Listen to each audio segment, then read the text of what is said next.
गुरुर्ब्रह्मा गुरुर्विष्णुः गुरुर्देवो महेश्वरः गुरुः साक्षात् परं ब्रह्म तस्मै श्री गुरवे नमः तस्मै श्री गुरवे नमः तस्मै श्री गुरवे नमः. Last week we were looking at the 67th verse. Idam te na tapaskaya na bhaktaya kadachana na cha shushrusha vevacham na cha mam yobhyasuyati. See? Never is this to be told. What is not to be told? Bhagavad Gita. Bhagavad Gita should not be told to someone who is not a seeker, someone who has not controlled his senses, someone who is not focused his mind towards the Lord, someone who does not want something higher, something greater, something more expansive, who does not want to increase his potential and be surrendered at the feet of the Lord, nor to one who does not wish to hear it. It also should not be told to anyone who does not wish to hear it, catching them and say, I will teach you. So in our culture, in our Sanatan Dharma, there is no conversion. There is no forcing of the religion. This is not religion, this is knowledge. No forcing of the philosophy also on anyone if you are not ready to accept it. And last week I think I gave you a few examples of Chinmayananda, Tapon Maharaj and some others. See, there was one great master called Lahari Mahashay or Yukteswar Maharaj. Both of them, even Paramhams Yogananda, whose guru was Yukteswar Maharaj, whose guru was Lahari Mahashay, and his guru was Mahavatar Baba, who still lives. None of them ever met their teacher. They started and he appeared. He appeared. Even today I have met, about 10 years ago, in Uttar Kashi I met person to whom the Mahavatar Baba gave darshan. You see? So they appear. I gave you the example of Heda Khan Baba. He also appeared for 17 years. He is Mahavatar Baba in that form. So here what you are saying is, if importance is not of the teacher, yes, we are looking at the Sadguru, the Guru principle within, but don't worry about the physical teacher. You be a true seeker and the teacher appears in your life, you see, and you will get that type of teacher, what you are searching for. And this way, here he says that someone who does not want to hear it, the one who does not have faith in Bhagavad Gita, does not have faith in Sanatan Dharma, does not have faith in the Lord, such a person, if you are teaching Bhagavad Gita, or they have come with great interest, there are some people called Prarambhashur. You understand Prarambhashur? Those who are, initially they are very enthusiastic.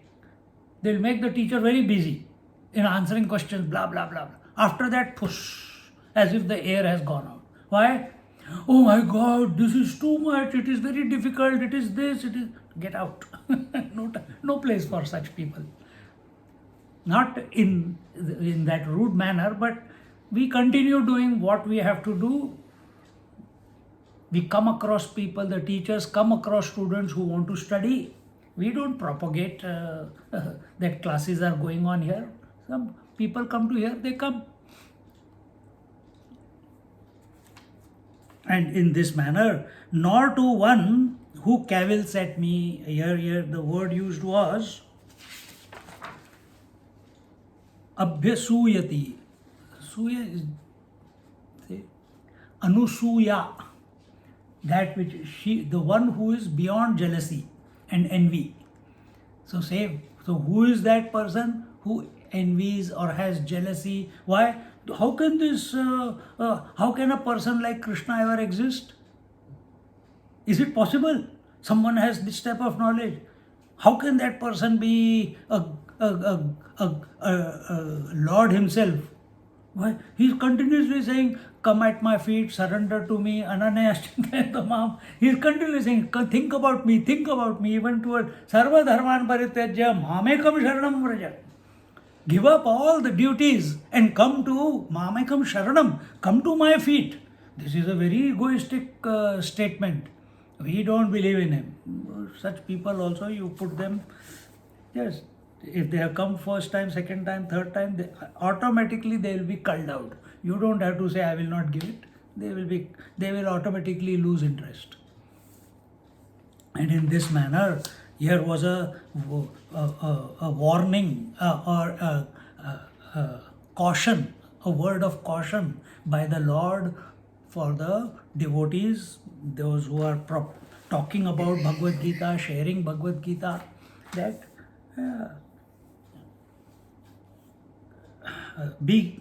to such people, do not share it. Now we come into the 68th verse. Ya idam paramam guhyam mad bhakteshvabhidhasyati bhaktim mai param krutva mame vaishyatya sanshayah. Together, ya idam paramam guhyam mad bhaktaeshvabhidhasyati bhaktim mai param krutva mame vaishyatya sanshayah. He says in the 68th verse, he who will tell my devotees the supreme secret, ya idam paramam guhyam, paramam extraordinary, paramam transcendental, paramam that which is beyond the ordinary, beyond the relative. What is that? And guhyam, the secret. Secret is always something out of not normal. So here idam paramam guhyam mad bhakteshva abhidhasyati. Abhidhasyati tells and explains, shares. To whom? To my devotees. So, are you all devoted to the Lord? Are you all seekers? Are you, if not every moment, but in general, you are all of you continuously working towards that higher in your life, towards that divine principle, towards that to be that conscious principle, then you are qualified, you are a devotee. Devotee doesn't mean that who holds a statue and says, I will not leave you. That doesn't mean a devotee. It's a secret relationship between you and the divine. It is not a show off which is going on outside. What is the show off? Going to temple is show off. See? So it's a inner secret. Nobody should come to know how deeply you are involved with your beloved, with your consciousness, with the divine. Outside you should be as normal as possible, within limits. As normal. Chalo, let's go to the pub. No, within limits. See. So here he says, he who will tell my devotees this supreme secret after showing the highest devotion to me shall without doubt come to me alone. Now here it is being talked about the one who is dispensing this knowledge.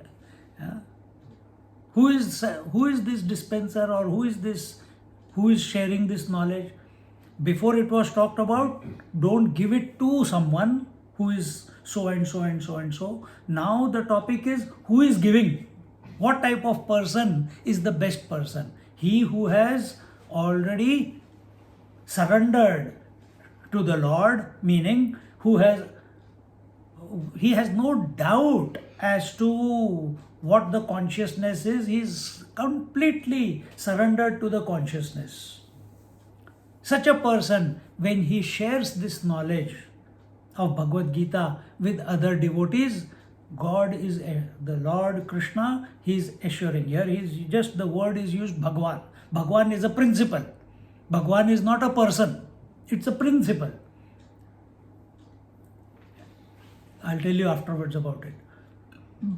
And such a person who is devoted to Bhagwan, and when he shares this knowledge, Bhagwan is giving the assurance that such a person will merge into me. So when he's saying merge into me, will become one with me, will have at one ment with me, it means this speaker, this person who is sharing this knowledge is still not, he is only committed to the truth. See, he is only committed to the truth. And when a person is committed to the truth, and with that commitment, with that love, with that surrender, with that disposition, he shares the knowledge, then such speakers or such sannyasis or such teachers, they never get tired of talking about it. See?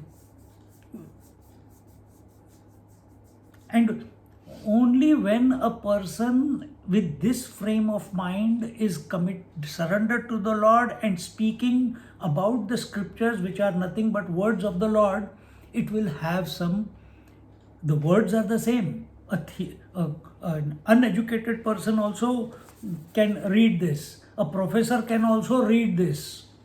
A yogi also can read the same Bhagavad Gita. See? So when you read this Bhagavad Gita from a Kriya Yogi point of view, then you see Paramahansa Yogananda has written the whole Bhagavad Gita from Pranayam point of view.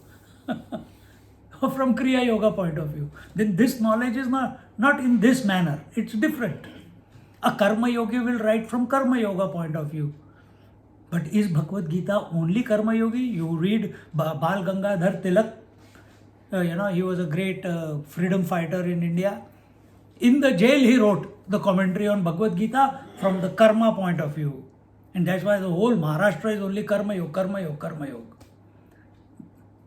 But that was the need of that time. He needed to inspire the masses to stand up against the oppressors.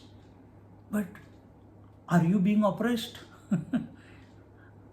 Are you fighting for freedom of the country? Or are you available for the freedom from I? Then the approach has to be different. And who will give you a proper approach? Who will give the more the surrender to the Lord, the better will be the vision of that speaker who is sharing that knowledge of the scriptures. See? Because then he is not speaking. A professor is speaking from what he has studied, what he has learned, what he has researched. But a devotee, when he speaks, it's impromptu. It is not planned. It is not organized in his mind that this example I'm going to say, this moment I'm going to raise my voice, this moment. There are some people who speak like that. And if you ask them to speak impromptu, gone. Absolutely, they are dumbstruck. They don't know what to do. If you tell them, Acha, you have to talk on Karma Yoga, okay? Yes, he will prepare everything. And you come to the podium, but already someone has spoken on Karma Yoga. Why don't you talk about Jnana Yoga? Gone. Because he is not prepared. See?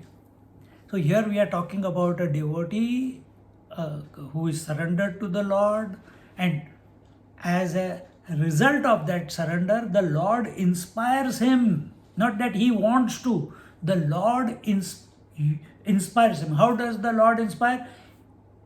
What do you say? Per respiration. Respiration, just like the air is keeping you alive by going in and coming out, exactly the same way, the divine, he expresses through this person who has surrendered to the feet of the Lord. And what is the Lord of the job? Paritranaya sadhunam vinashaya shavi dushkrutam dharma sansthapanarthaya sambhavami yuge yuge. He says it is to protect the good, to destroy the evil, to re-establish the righteousness. I keep taking birth, incarnation again and again. For him to incarnate, he is everywhere. At any moment he can incarnate himself.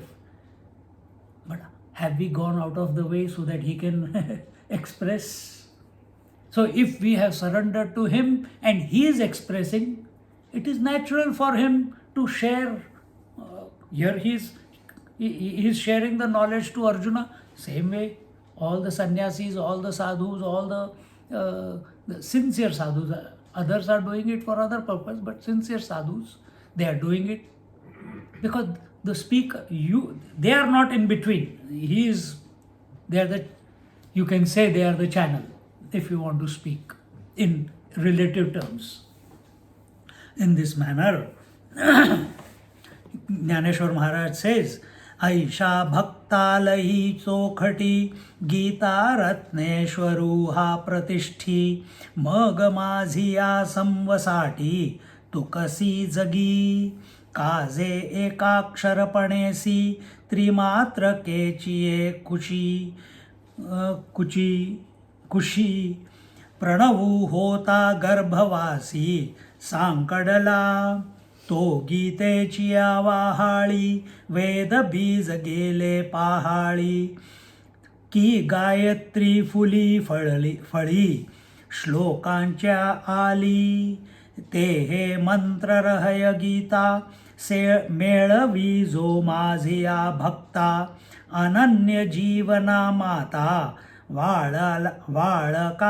बाळका जैसी तैसी भक्ता गीतेसी भेटी करी जो आदरेसी तो देहा पाठी मजसी ये कची होय.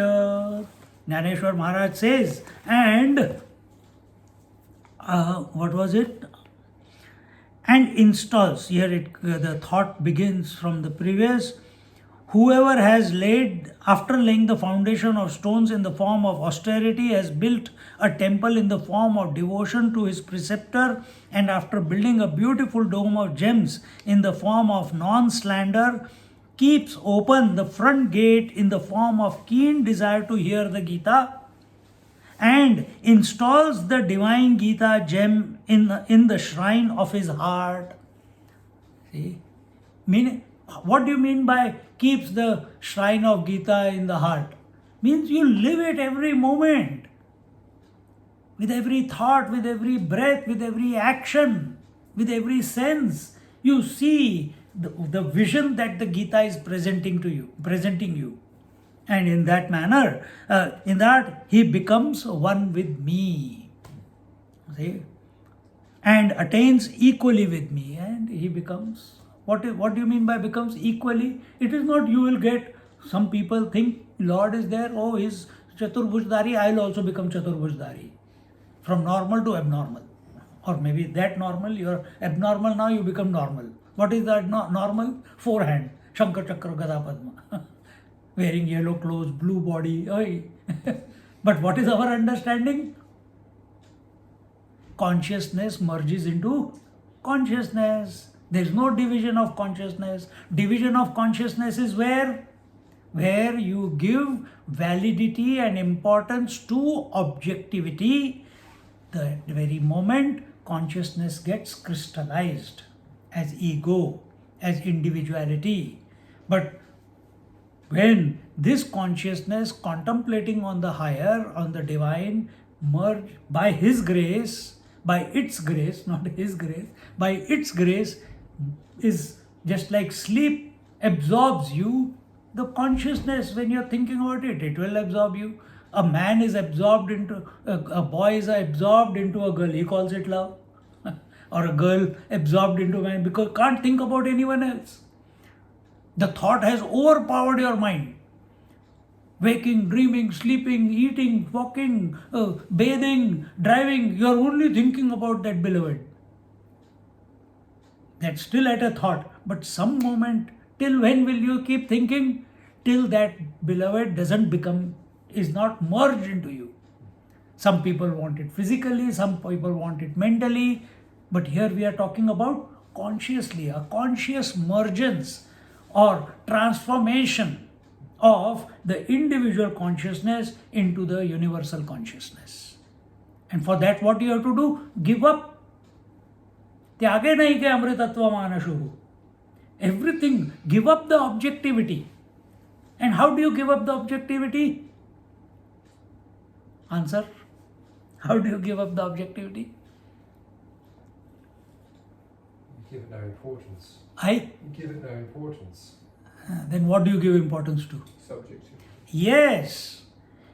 Just like you give importance to sleep and all objectivity of the waking automatically leaves your mind, isn't it? Exactly the same way, devotion, love for the conscious principle is such that within this objectivity, you are choosing one objective thought, which is called Om, which is called Ram, which is called Krishna, and you create a relationship with that and allow what that sound name represents to take over your mind. You fall in love with it. The more you think about it, it will pervade your mind. And in that pervasiveness, because what it's representing is infinite, and in its pervasiveness, all other gross or objectivity goes away. And then will it remain? No. The sound also, we have already seen, Vaikhari Madhyama Pashyanti Para. The sound also by itself will go from gross to subtle to transcendental. And when it goes to transcendental, the individual consciousness merges into the divine consciousness. And that is what Bhagwan is assuring. That if you keep, we are not saying that we can't stop ourselves from talking about this. It's the same topic, whether you take Upanishad, whether you take here, whether you take, from different angles we are talking about the same thing. But then why do we not get tired? Either listening or talking. Why?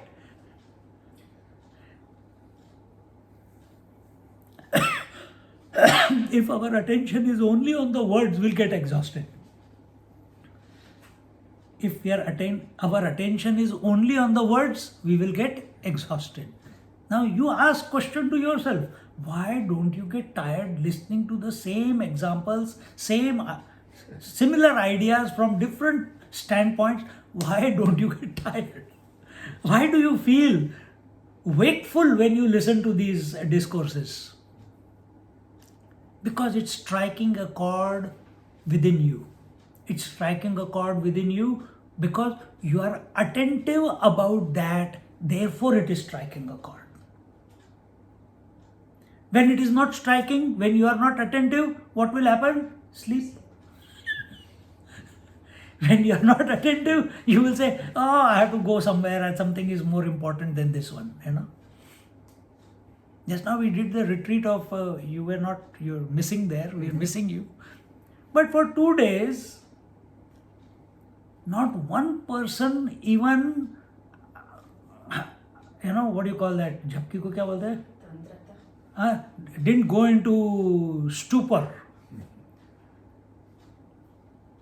The speaker was also very alert.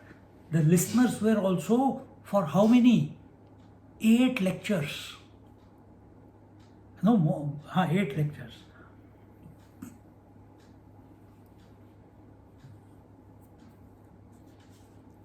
Is it that someone was forcing them to keep their eyes open? No. Then we must ask this question to ourselves, what is making me so interested in this? So don't just brush it away. The fact that we are interested in it, the fact that we enjoy listening to it, the fact that we are not only sincere, committed, dedicated, but I find myself unstoppable from sharing it. And I've heard from many of you, Swamiji, why didn't you take the class? Because you want the continuity, or you want that interaction with the satsang. See? And that's a good thing. So there is hope for us. Bhagavan says that if someone with this type of disposition is thinking, talking, interacting with it, here he says, what?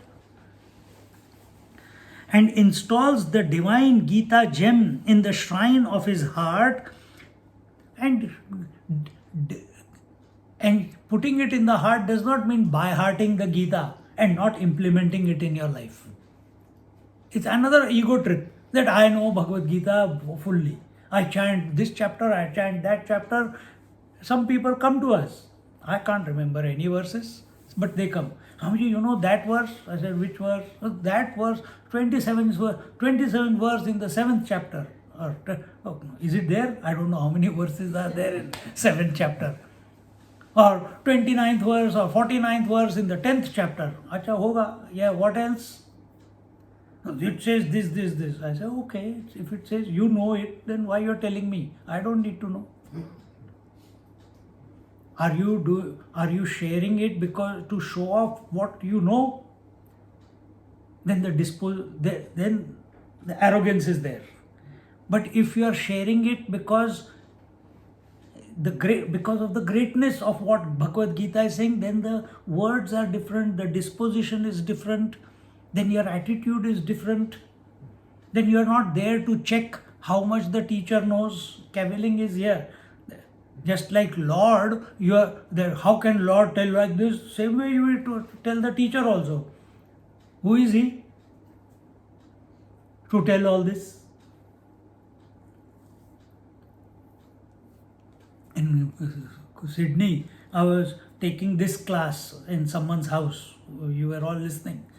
After the class was over, he says, but Swamiji, you did not, it was Kathopanishad, I think, Kathopanishad. And after the class, he said, you talked so many different things from the Kathopanishad.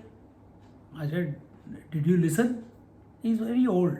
He also writes some commentary on some Bhaj Govindam. He has written Atma Bodh commentary and then post it, and he sends it to me and sends it to his. I said, what should I have said? No, you have to take the word and you have to go according to the word and you have to do this. I said, I'm not here to establish the word. I'm here to establish myself in the truth.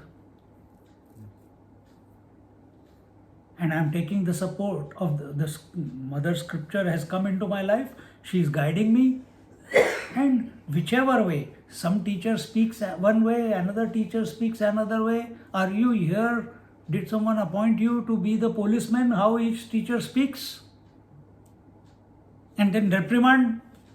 No, then keep quiet. Elderly fellow, but what can I say? I have to tell. Otherwise he will keep arguing.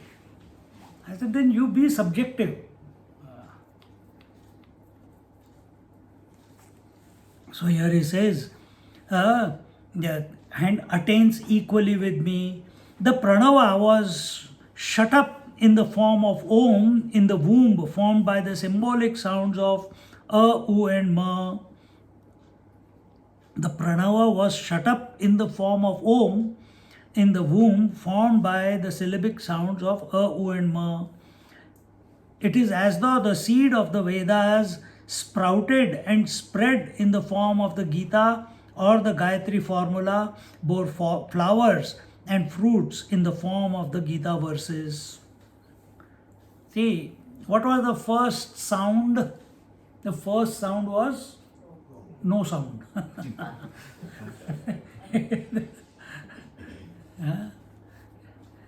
Because the sequence we are talking about, the sequence is first there is unmanifestation, then comes manifestation. In that unmanifestation, in that Maya Shakti, in that Prakriti, what is the natural unmanifest sound?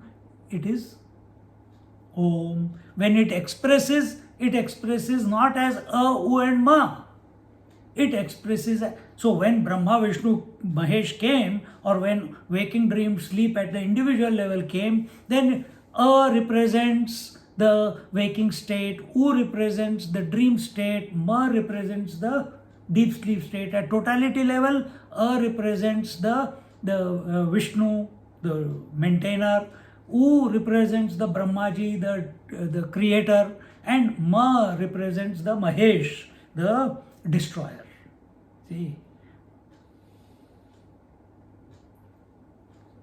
But when it expresses, when it comes out, when it's amalgamated, because those three are one, when they express, what do they? Om. And that Om then forms or expresses as all the vowels and all the consonants. And all those vowels and consonants then combine together with each other to form words, and those words then form together to come in front of us as the Bhagavad Gita, or here it is told as Gayatri Mantra.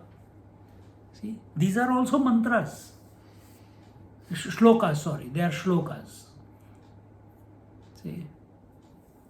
So in this manner, Bhagavan is telling that, though that seed of the Vedas sprouted and spread in the form of the Gita. Yes, the words, consonants and vowels combined together to form words, and the first thing that came into existence was the Vedas. The essence of the Vedas we know is Bhagavad Gita. And that is which has come in front of us.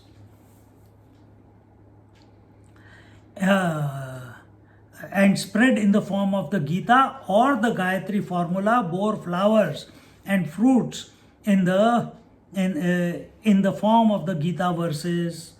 So whether we contemplate, it does not, really speaking, I'll tell you, it does not matter which mantra you chant, but it should be mantra.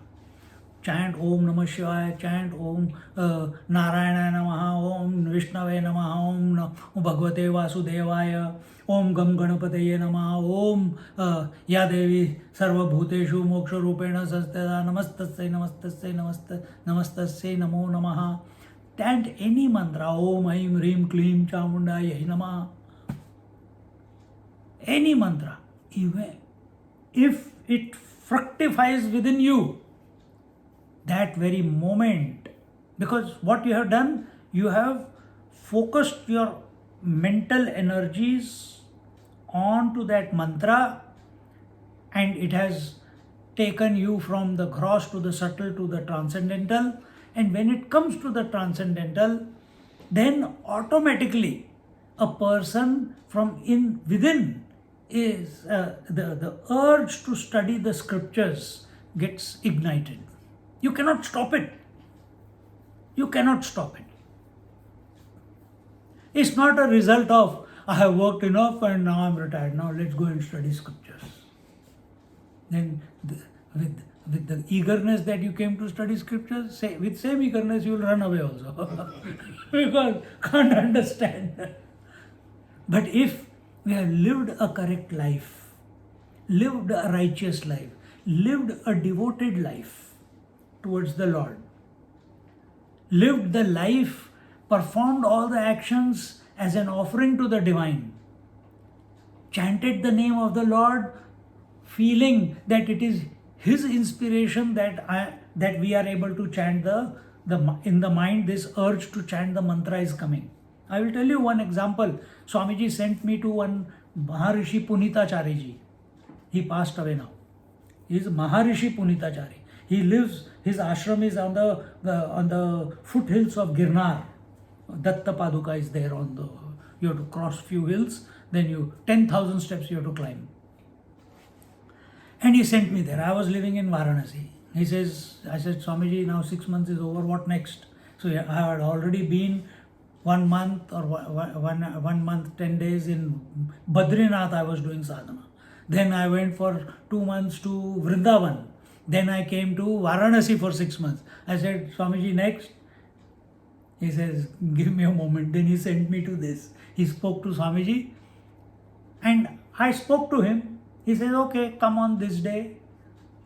The moment I left the ashram where I was staying in Varanasi, I left with my only one small bag and I left, and suddenly this mantra, Hari Om Tat Sat Jai Guru Datta, Hari Om Tat Sat Jai Guru Datta, I had never heard it in my life. Never heard it in my life.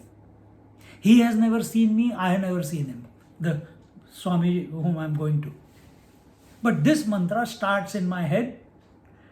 I am going in the auto to the railway station. The mantra goes on. I am in the train. It did not allow me to sleep the whole night.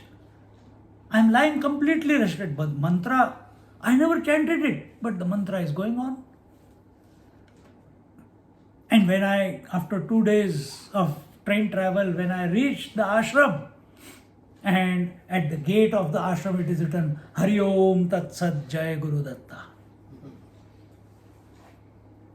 See, why I gave you this example is, I did not choose the mantra. Mantra chose me. It was the will of the teacher. Or when I asked him, he says, yeah, this magic happens. It was the will of the Lord. Similarly, it's the will of the divine that invokes the interest in the scriptures. Feel blessed. Feel blessed. Don't take it just as another, act in your daily living. See? So that must not lead to arrogance. It must lead to even more gratefulness that Lord invoked that interest in me. Lord is really caring for me. He wants me to go in the right direction. He wants me to come to Him and merge into Him. See?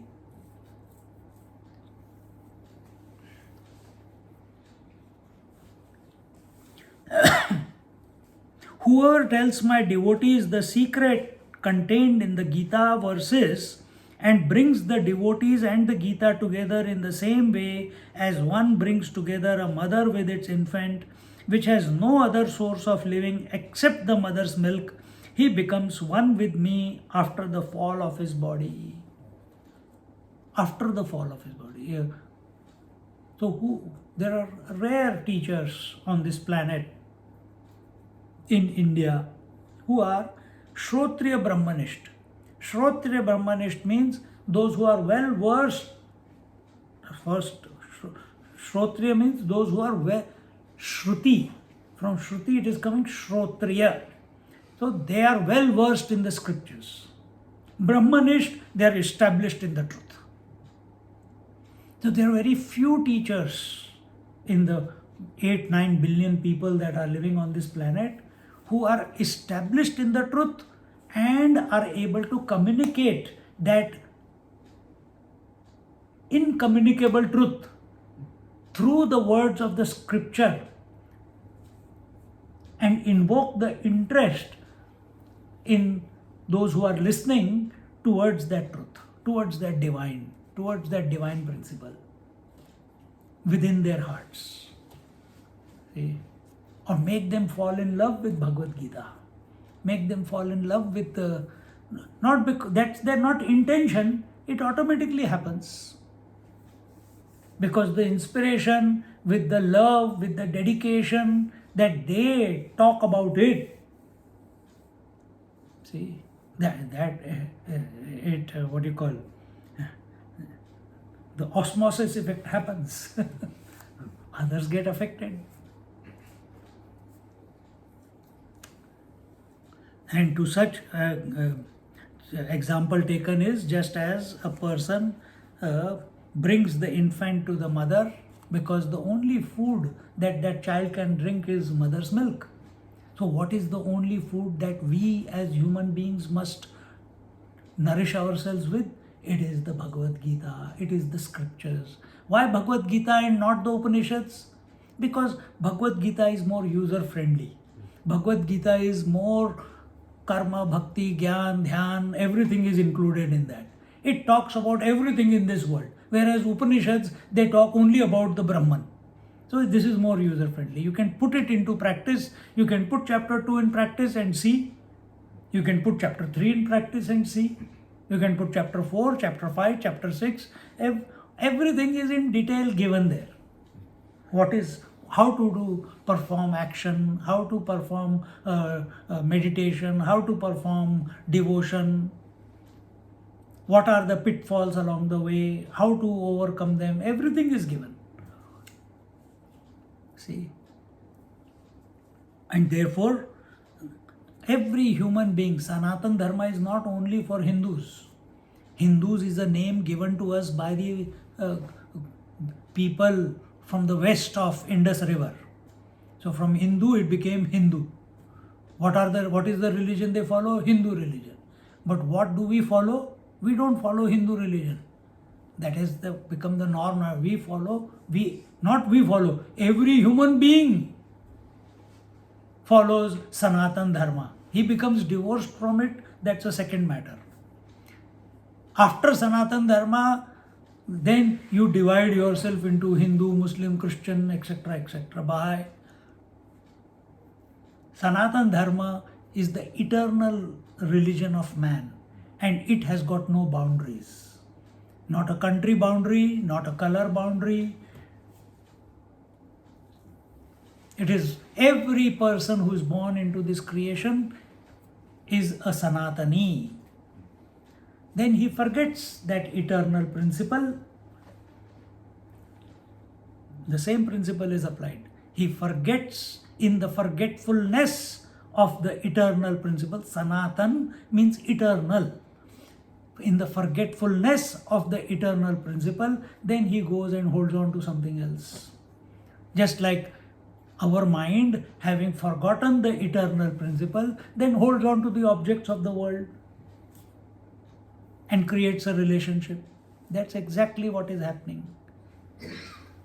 So here Bhagavan is saying that anyone who makes one awake to this eternal knowledge that is in this Bhagavad Gita, which is the essence of all the Upanishads, he says that he becomes just like someone who takes the child to the mother, he is blessed. Same way, to such a person, he becomes one with me after the fall of his body. There are very few people. You can name them. And they only are found on at least those we know of them only in India. And who are they? They are called Videha Mukta. Majority of the masters, realized masters you see, they live a life of equanimity, and at the time of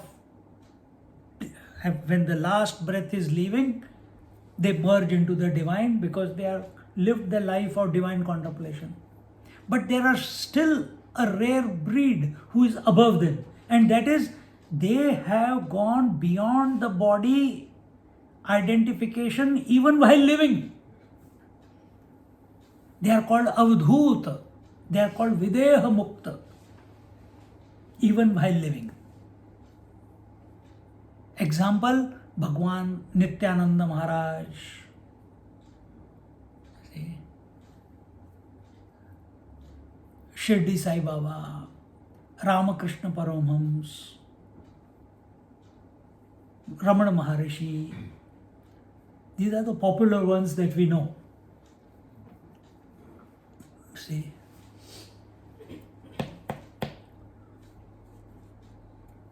Our aim in life should be only to prepare for that divine communion where the individuality gets dissolved and only the infinite remains.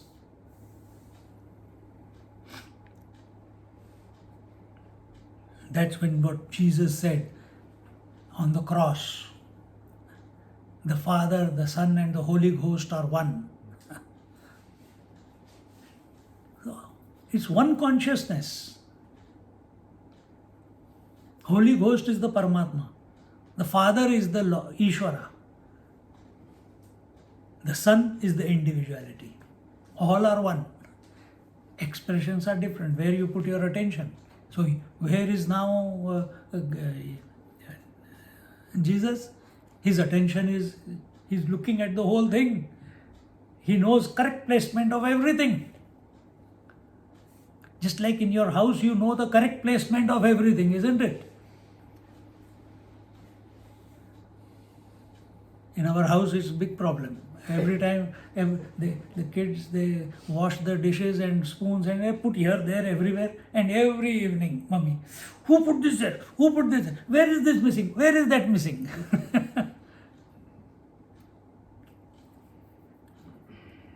So if the moment this class is over, what she will do? Immediately the cushion will be gone, this table will go in where it is supposed to go, everything back in place.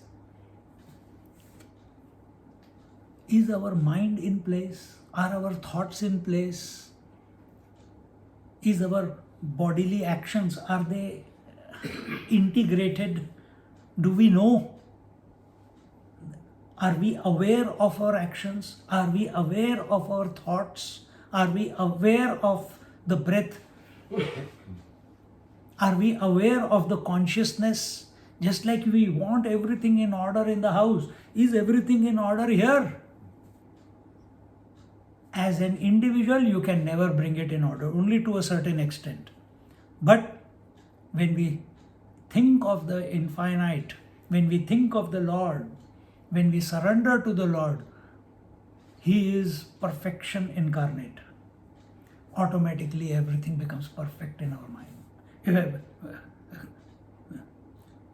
People may say whatever, but you are merged in the perfection, as the perfection.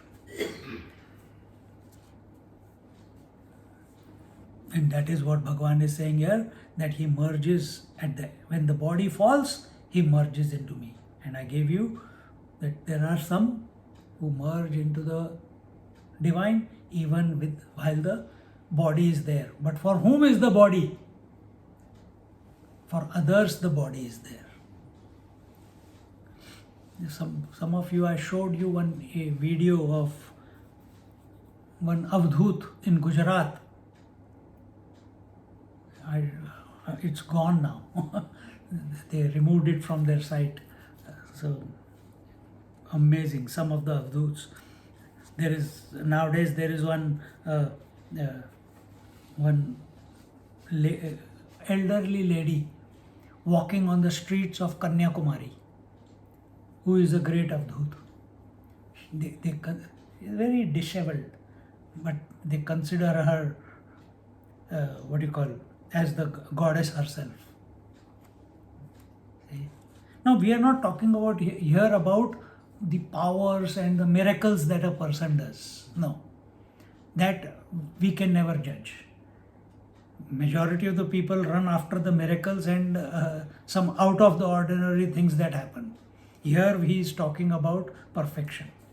Continuing. न च तस्मान् मनुष्येषु न च तस्मान् मनुष्येषु कश्चिन्मे प्रियकृत्तमः कश्चिन्मे प्रियकृत्तमः भविता न च मे तस्मात् भविता न च मे तस्मात् अन्यः प्रियतरो भुवि अन्यः प्रियतरो भुवि. Together, न च तस्मान् मनुष्येषु कश्चिन्मे प्रियकृत्तमः भविता न च मे तस्मात् अन्यः प्रियतरो भुवि. He says, nor is there anyone among men who renders dearer service to me than he. Meaning, if what was told in the previous two verses, if a person is living in that manner, with that type of disposition, sharing the knowledge with that dedication and surrender to the Lord and all that, as was explained, then he says that nor is there anyone among men who renders dearer service. This is the best service that you can render to the divine. We think what? Satyanarayan Puja is great. Lighting a lamp in the morning is great. Going to the temple is great. Going on pilgrimages is great. All that is okay. We also do it. But what is the greatest? Sharing the knowledge and kindling. Jyot se jyot jagate chalo, prema ki ganga bahate chalo. Lighting the lamp of divine in everyone's heart, inspiring everyone to be dedicated to that divine in their life by sharing the words of the scriptures, here Bhagavad Gita.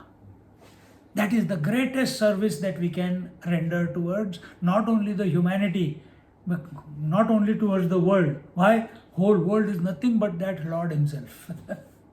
He is the material cause and He is the efficient cause. So you are rendering the service.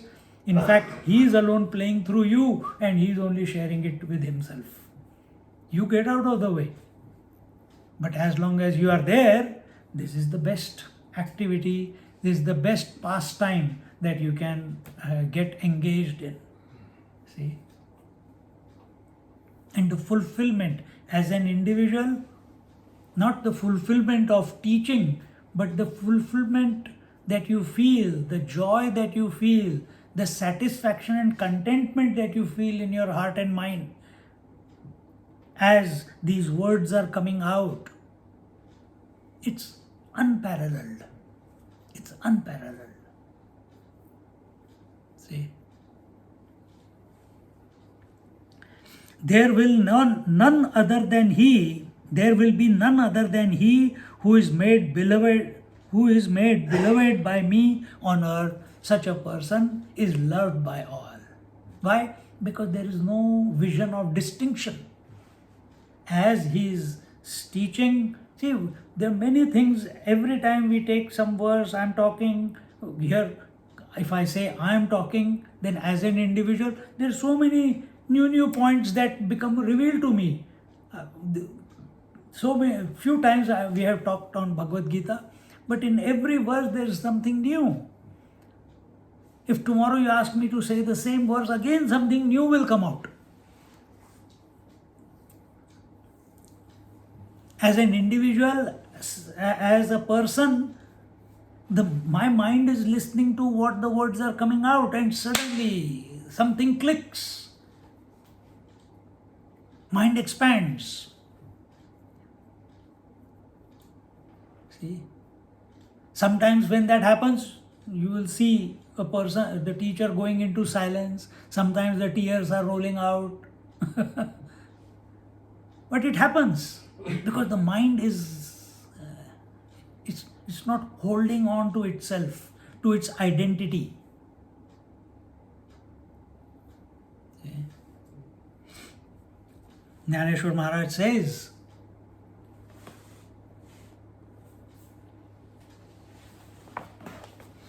आणि देहाचेही लेणे लेऊनी वेगळेपणे असे तव जीवे प्राणे तोची पढिये ज्ञानिया कर्मठा तापसा यया खुणेचिया माणुसा माझी तो येकुगा जैसा पढिये मज तैसा भूतळी आघवा आनन देखे पांडवा जो गीता सांगे मेळावा भक्तजनांचा मज ईश्वराचे निलोभे हे गीता पडता अक्षोभे जो मंडन होय सभे संताचिये नेत्र पल्लवी रोमांचितू मंदा निळे कांपवितू आमोद जळे बोलवितू फुलांचे डोळे कोकिळा कलरवाचे निमिषे सद्गद बोलवीत जैसे वसंत का प्रवेशे मद्भक्त आरामी का जन्माचे फळच कोरा होत जय चंद्र हे अंबरा नाना नवघन मयूरा बोधेत पावे.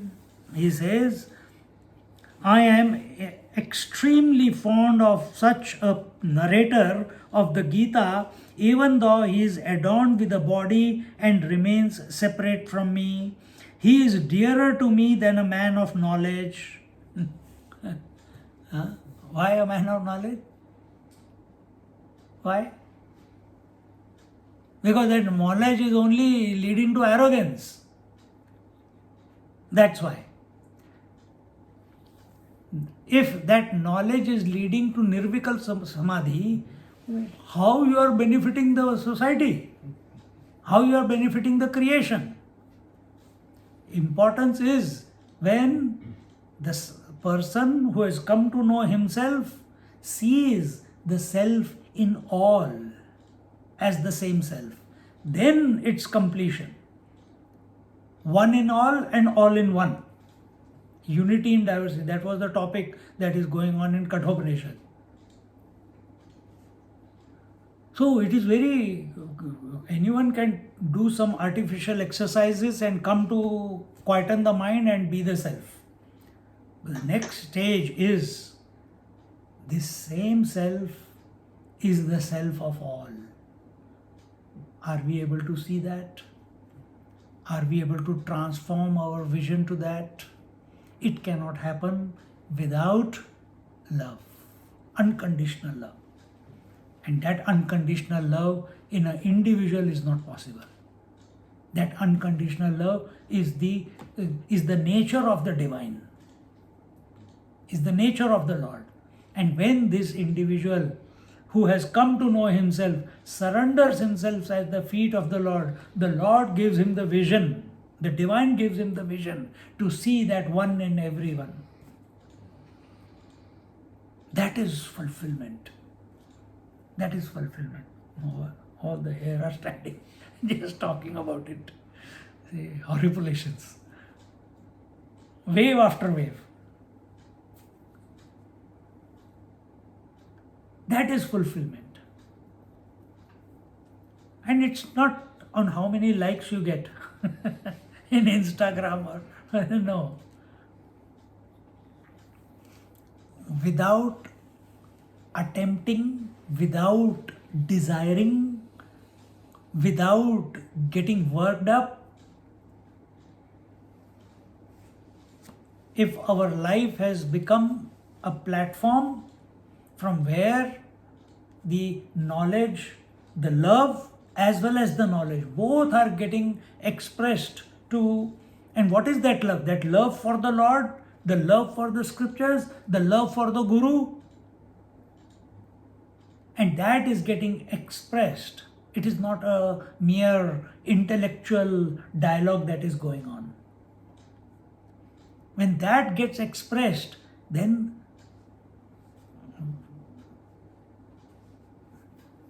transformation happens. See? Then the knowledge, he is dearer to me than a man of knowledge, a person engrossed in ritual works or an ascetic. So ritual works, they are only busy. What is that? I put the haldi kumkum on the Lord. Ungli dirty. I have to wash. To take the water, wash. Then Bilva Patra has to be put, the Bilva leaves you have to put on the Lord Shiva. By mistake, the left hand goes, papam. Again, do some some purification, and then lost in that only. Karma Kand requires lot of do's and don'ts. And in today's time, especially today's time, nobody can do that Karma Kand so perfectly. Very few. But it's exhausting, and it is supposed to be exhausting. Why? Till it is not exhausting, you will not realize is there another easier way. And the easier way is take the name of the Lord. But if you have genuinely, dedicatedly, sincerely done the rituals without expecting anything, just because it's the right thing to do, and that ritual is not only of at the altar. You have done the ritual is also taking care of your family, ritual is also taking care of your employees, business, etc. All areas of your life. If you have done it dedicatedly, then you will become available to the next. You will become available to the scriptures. It will get invoked because your mind has become, karma is done for what? I keep repeating this. Why is karma done? Only for purification. Not purification of your blood. Purification of your mind. See? It's done for purification of the mind. Mind purified is a focused mind.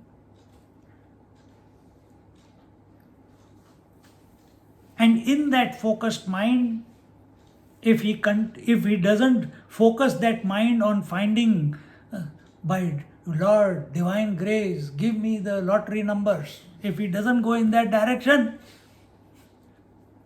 if he doesn't go into creating more possessions, see, that ability may be there, it can continue.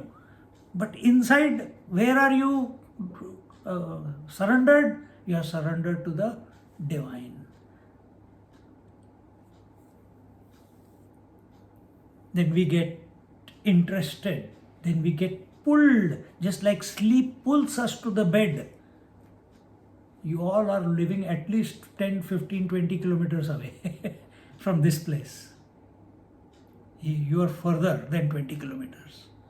Unlike these people who are sitting in their bed and listening. 25 kilometers away, he is how many? 75, 80? And he drives all the way. Why? He gets pulled by the scriptures. And only he knows the joy of coming here and listening. Now please don't come, huh? I'm not trying to make you feel guilty. See? So that is inexplicable. Why do whenever I go to India, why do I want to spend more time with Swamiji? Wherever he is having a retreat, I say, Swamiji, I am coming. Yes, I do other things, but I have to spend 1 or 2 weeks with him. See? This starts happening in one's life. The interest, the divine pull. The divine pull, pulling the individual consciousness or the individual mind towards the total. You become empty. See? O son of Pandu. So, the ritual works or an ascetic. Ascetic is busy doing, he wants to stay away from the world. Why he wants to stay away from the people? People are too demanding, people are too interfering, people are too disturbing people. Many different. He wants to live a life of withdrawal from everything.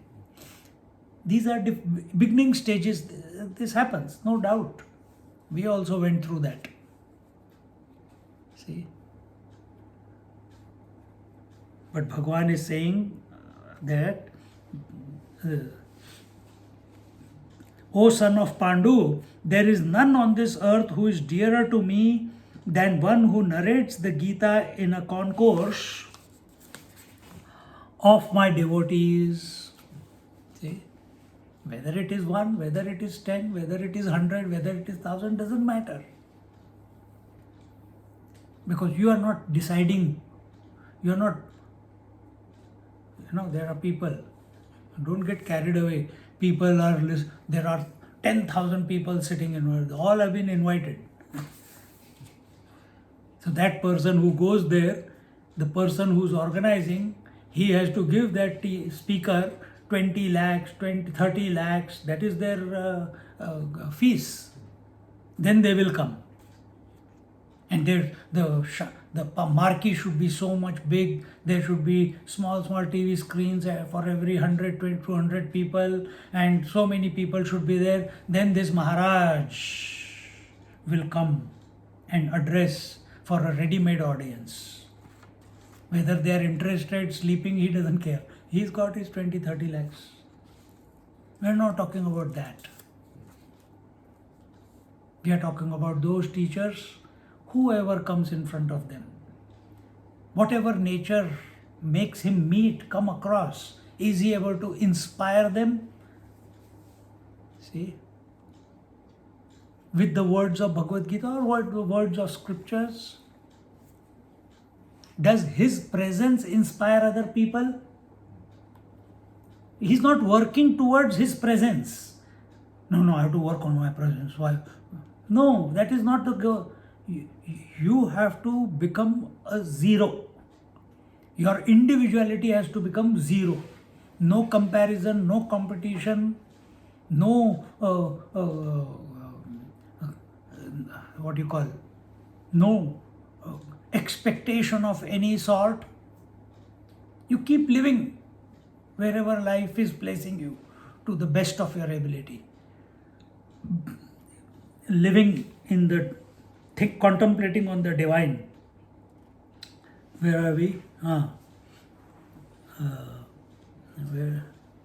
Which verse is it? 70.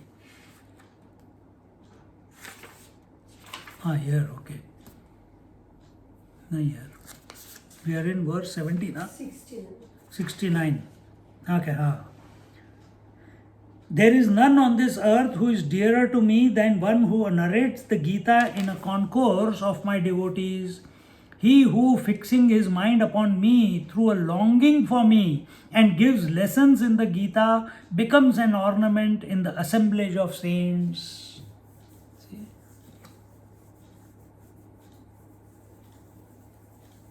As I was telling you before, there are some places where they only pray to Bhagavad Gita as a scripture. This Gita is kept on the altar, and every day haldi kumkum, akshata, 1 or 2 flowers.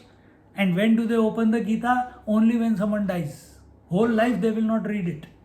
Only when someone dies they will open the Bhagavad Gita. And what is Bhagavad Gita holding within? The whole art of living. The art of how to live a correct life. What is worthy of pursuit? And if you are working in the world, how to function? How do you manage your mind so that a greater potential is released through it? And what are we using the Bhagavad Gita for? See.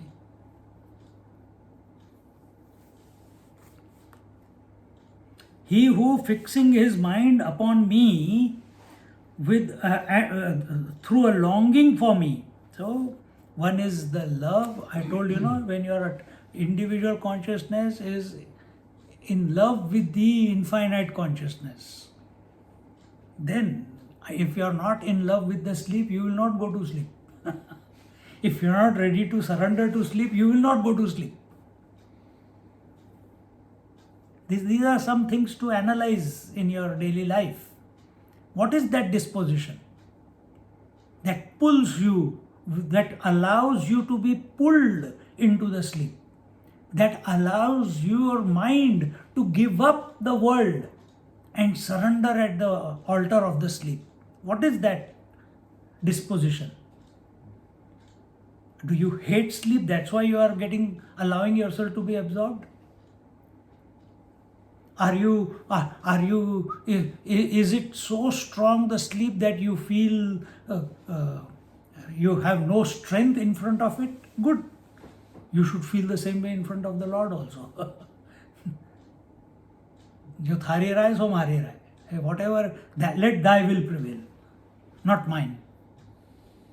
See? And gives lessons in the Bhagavad Gita, becomes an ornament in the assemblage of saints.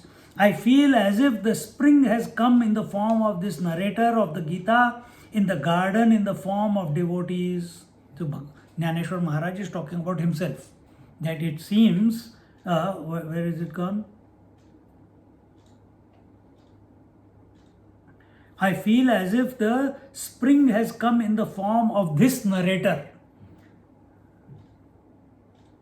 What happens when spring comes? All flowers bloom. What is blooming here? Knowledge is blooming, love is blooming, devotion is blooming, karma is blooming, meditation is blooming. All aspects of our life are thrown light upon. And when the light comes, the flower blooms. Everyone's mind is blooming. And here he says, the narrator of the Gita in the form of this narrator of the Gita, in the garden in the form of devotees. In the garden of devotees. All the minds of the devotees are blooming. This is exactly the feeling I had during our Dakshinamurti Stotram retreat this time. Just as in the spring season, the trees in the garden get new foliage, the hairs on the bodies of the hearers stand on their end, that is horripilation. So just like in the spring, new leaves come. So what is the trees in my garden going through right now? Neti. I am not this leaf, it falls on the floor. I am not this leaf, and every day I am sweeping them from the driveway. Now another few months, what will happen? All new bloom will start. Another 2-3 weeks, 3 weeks it will start. See? Like that is the horripilation.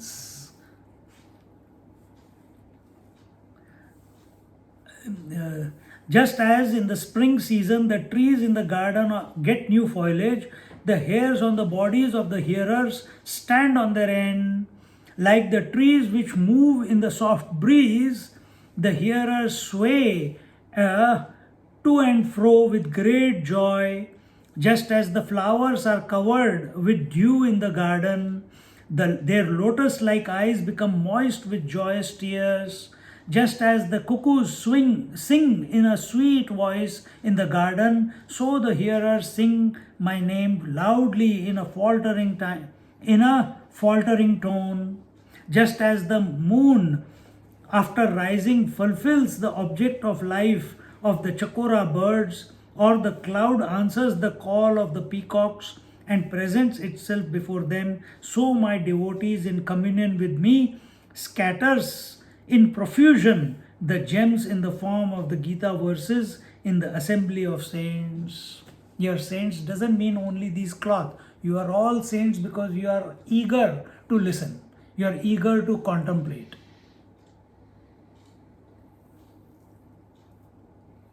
In spite of all the attractions of the world, you have let it go and come here. In spite of the cold and long distances, that has not become an impediment in your life. And yet you have come here. Hats off. See? And how many examples Jnaneshwari Maharaj is giving. Each one of them is showing the dedication, the sincerity, the surrender, the love, the disposition, not only of the teacher but also of the listener. Because speaker can speak only if the listener is there. You see?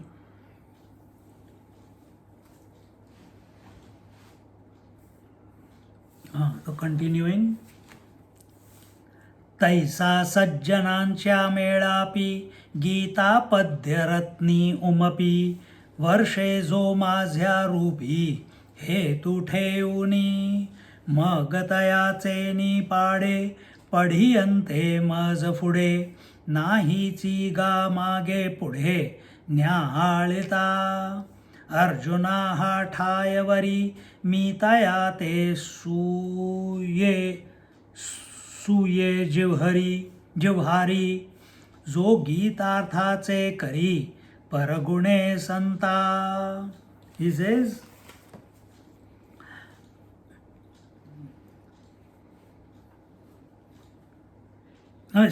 if I look around, I have not met such a worthy devotee in the past, nor am I likely to meet one in future. In this way, he gives a feast of the teachings of the Gita to the saints. To such a devotee, I give a place in my heart. See? So, Gyaneshwari Maharaj is talking to not only the educated class but also to the common crowds. The farmers, the cobblers, the carpenters and the cleaners and of all classes. The lineage that has started from Gyaneshwari Maharaj is called the Varkari Sampradaya. In Varkari Sampradaya, there are no distinctions. Everyone hugs everyone, everyone touches feet of everyone eats together. Otherwise, in hierarchy, someone is on the high table, then the next one is on the middle table, then some others are on the floor. It's not like that. Someone eats on a golden plate, then the lower ones eat in a silver plate, then even lower ones, they eat in a bronze plate, and all others live in a leaf plate, which is the most healthy. It's not like that. Here Gyaneshwari Maharaj, he says, I have not met such a worthy devotee. Whenever we come across whoever life brings in front of us, take him or take her as the devotee of the Lord. Why you want to judge that person in any other way but an expression of the divine? No, he is corrupt. No, he is like this. Oh, I heard about him or her in this manner. They talked about it. Who cares, man? Are you here to bring out the kundali of that person, of what he was and what he is not? What is that statement? Every saint has a past and every sinner has a future.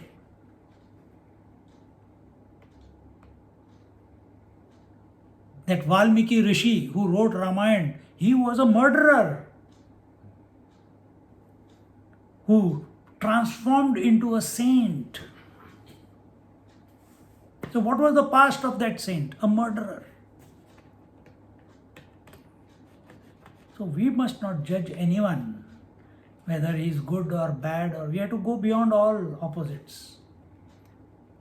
If we have come to this conviction and understanding that this entire creation is nothing but divine, the material cause of the creation is divinity and the creator of the creation is divinity itself.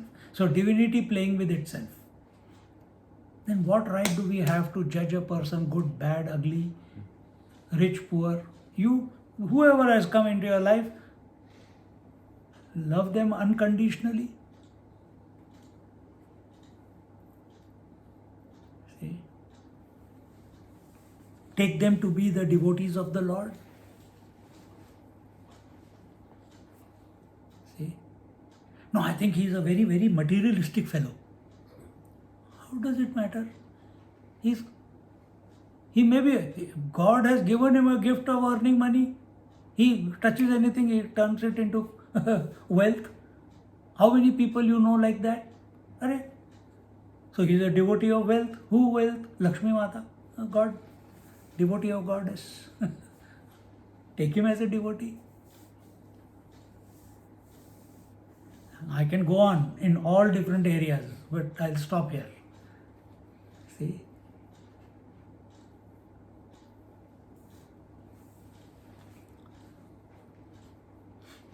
In this way, he gives a feast of the teachings of the Gita to the saints, to such a devotee.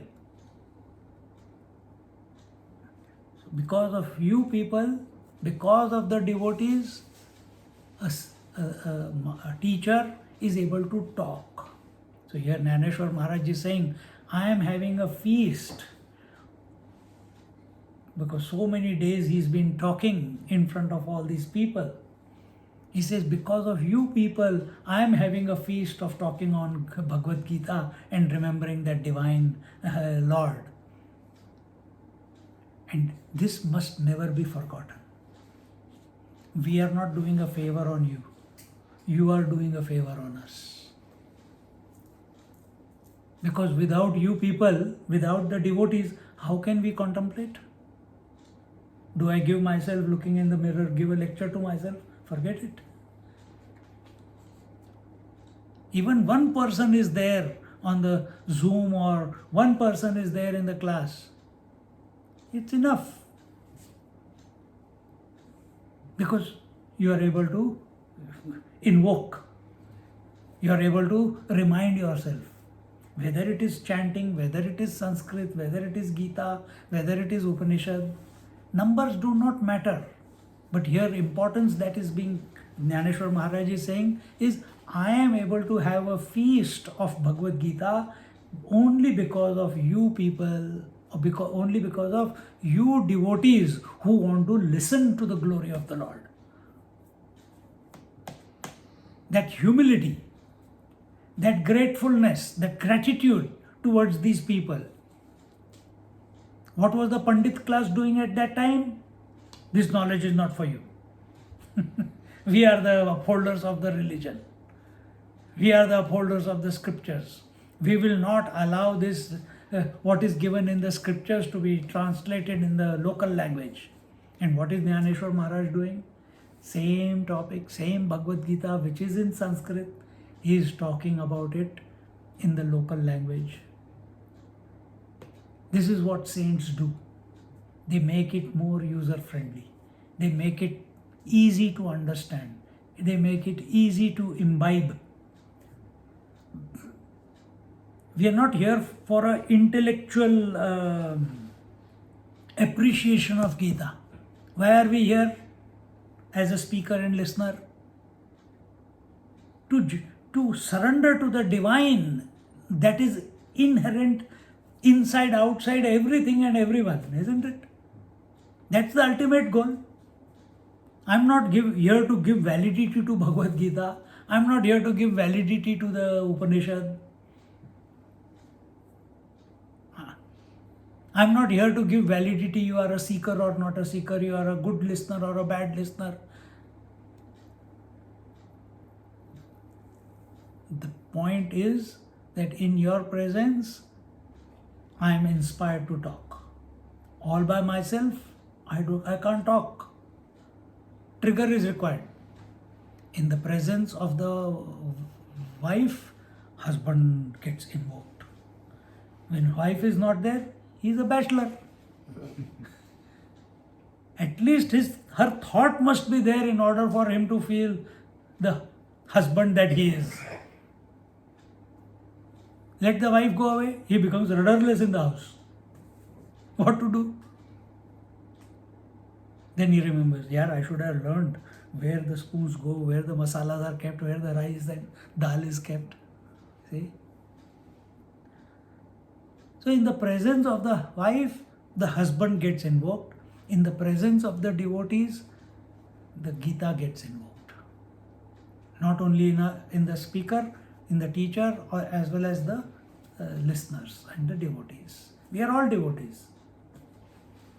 So with this attitude, when we come together, then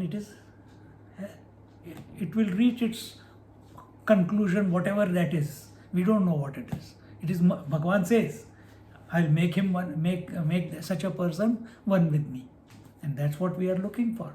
So don't get lost in the logic, don't get lost in the words, don't get lost in hi-fi ideas that are presented. All that is wonderful, one must. But don't forget the purpose we are studying Bhagavad Gita for. We are studying Bhagavad Gita to transform ourselves, to give up, dissolve the individuality and merge into the infinity or the universal self. Now in the 70th verse, we'll just read it and we'll conclude. अध्येष्यते च य इमम् अध्येष्यते च य इमं धर्म्यं संवादमावयोः धर्मं संवादमावयोः ज्ञानयज्ञेन तेनाहम् ज्ञानयज्ञेन तेनाहम् इष्टस्यामिति मे मतिः इष्टस्यामिति मे मतिः together अध्येष्यते च य इमं धर्म्यं संवादमावयोः ज्ञानयज्ञेन तेनाहम् इष्टस्यामिति मे मतिः. And whoever will study this sacred conversation between us, by him shall I be worshipped through knowledge, sacrifice. This is my view. We'll look at this verse in our next class. Om Purnamada Purnamidam Purnat Purnamudachyate Purnasya Purnamadaya Purnamevavashishyate. Om Shanti Shanti Shanti. Harihi Om. Shri Gurubhyo Namaha. Harihi Om.